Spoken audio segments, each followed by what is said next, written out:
Elaboration পাওয়ার আমি বরাবরের মতো আবার রিপিট করতেছি। আপনার elaboration power just amazing, awesome, marvellous, fabulous, fantastic, একদম ন্যাস্টিক।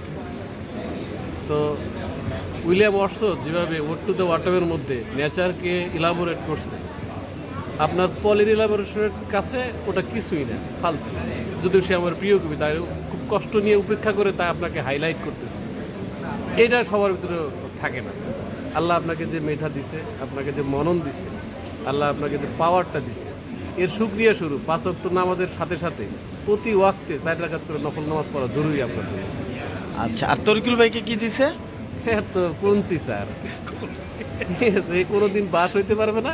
সে সিম্পলি হলো কোনছি, মাঝে মাঝে সে বাসের চাইতে খুব শক্ত হয়ে যায়, যেটা আমাদের জন্য বুমেরাং। তাকে অনেক বুঝানোর পরেও, অনেক তেল মারার পরেও সে আমাদের প্রেমে পড়তেছে না। তাদের চিরাচরিত কিপটেমি। তার মানে তুমি এতক্ষণ আমাকে তেল মারলা? ইম্পসিবল। আমি সত্য, আমি কি কানাকে কানা বলি, আপনি আমাকে যদি কালা বলেন, আমি কালা গায়ে, আমি জানি আমার গায়ের রং কালো। এখানে মন খারাপেরও কিছু নাই, খুশি হওয়ারও কিছু নেই।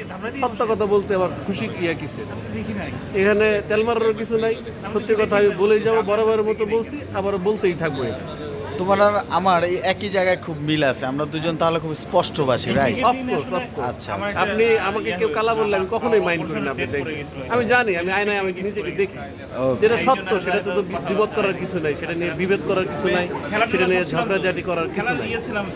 হ্যাঁ, তো এইভাবেই সত্যকে গ্রহণ করতে হবে সব। এই যে আমি সত্যগুলো আপনার ব্যাপারে প্রকাশ করলাম, যদি সামনে বলা উচিত নাই, সামনে বললে মানুষ অহংকারী হয়ে যায়, কিন্তু আপনার ভিতরে এই অহংকারটুকু নাই।